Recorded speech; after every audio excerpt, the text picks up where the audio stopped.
Hi, Carolyn Kearney here at Powell Arts, and I'm standing with one of our favorites, Michele Collins, in front of her beautiful work, which will be in our It Is Written show, which will run from now through October 29th with a special preview on August 19th and 20th during the Collingswood Fine Arts and Craft Festival, which is really a mouthful. Yeah. Worse than his name, right? That's right. The Oh my author's God. name. You'll get to see that in a second. Michele, can you introduce us to your piece? This is, well, it's the written word, so it's based on books, and this is based on a story that was written, I think in 1970, by Roald Dahl. Roald Dahl. I have a really hard time remembering And that I'm name. hoping I'm saying that right, but that's how I think it is. The Fantastic Mr. Fox.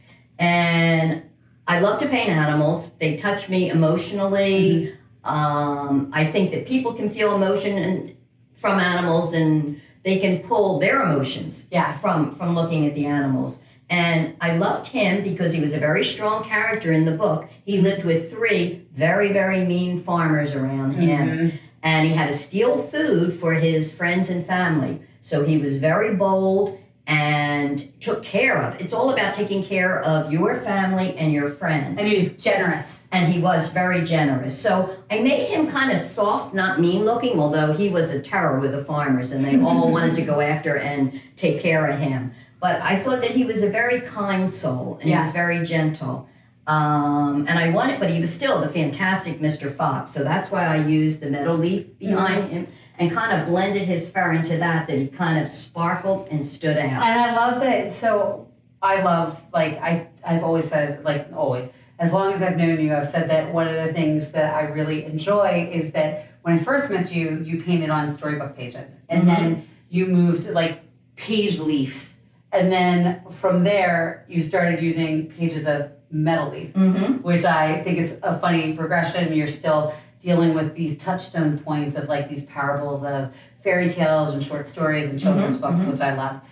This is interesting too because I love how you've integrated the metal leaf directly into his fur and it kind of shines through. How do you think about that when you're incorporating that in? Well, I'll tell you the truth. When I first started this, I cut the metal leaf in more. And then I thought, no, he's the Fantastic Mr. Fox. He's got to be part of this shiny, glowing background, you know? So I kind of brought his fur and over it and worked it into it. And I wanted the viewer to focus on his face, so I didn't want you to drift out of the painting. So this kind of brings you back in always to him and his kind face. And I think that the story, too, which we can all relate to today, was a little bit about the force of man against nature. Yeah, and that it's a force, it's like a thing about perspective too, because the Fantastic Mr. Fox is the hero of his own story. Yes. And he has all these fine attributes,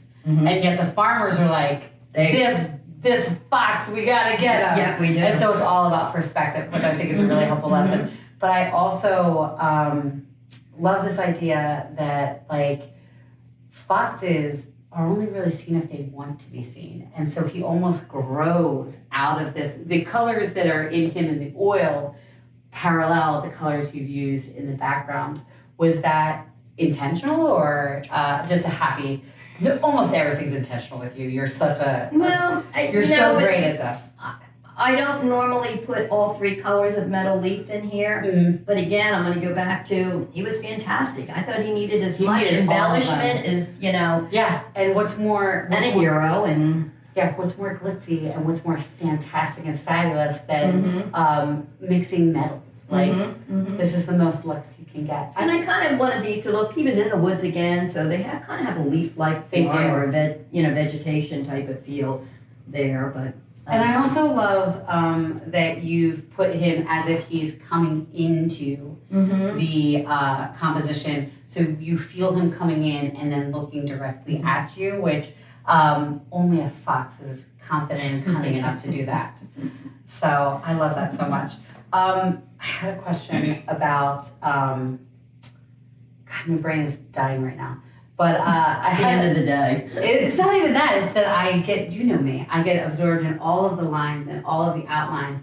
I love that you draw on literature, and for this like show, it is written. Mhm. You're actually one of the artists we had in mind for it. Like, so spoiler, guys, artists inspire our themes all the time. And what we liked about this is that you make these beautiful creations that are inspired by literature, and yet they feel like the stories that we want people to tell. You can get so much from children's books and the old fables and that's why I love to paint fairy tales, because there's always a lot of morals and a lot of truth that can be gotten. So maybe if you have this painting on your wall, when you get up, you can think, I can be the hero of my community. I can help people around me. I can, you know. I think it's really relevant, especially now when, like, because of the way technology has grown and we have become a little bit disconnected with each other because we're always on our phones and things.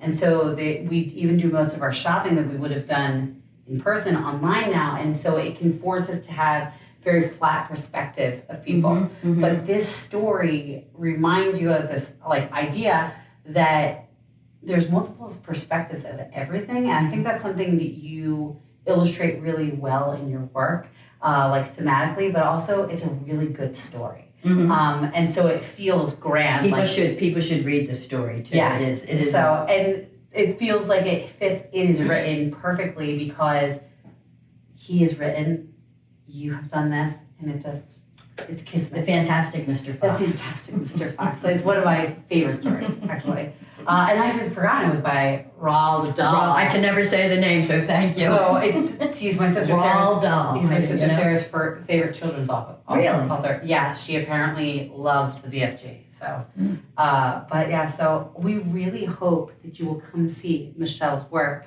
at Powell Arts from now through October 29th. And yeah, Fantastic This Mr. fall. Fox. He needs to go to a home. And we also have Black Beauty, which is, put a little picture here. And then you make beautiful ornaments as well. Yes. Michele is very talented, and we love her. Thank you. So, I love being part of Powell Arts. Is a wonderful, wonderful family business, really. So, and you feel like family. So I do. It feels like a community here. So maybe we are helping each other. So I hope so, because I would love to feel I'm being helpful to you. So please come see Michele's work. Please come see us. And thank you so much. Thank you.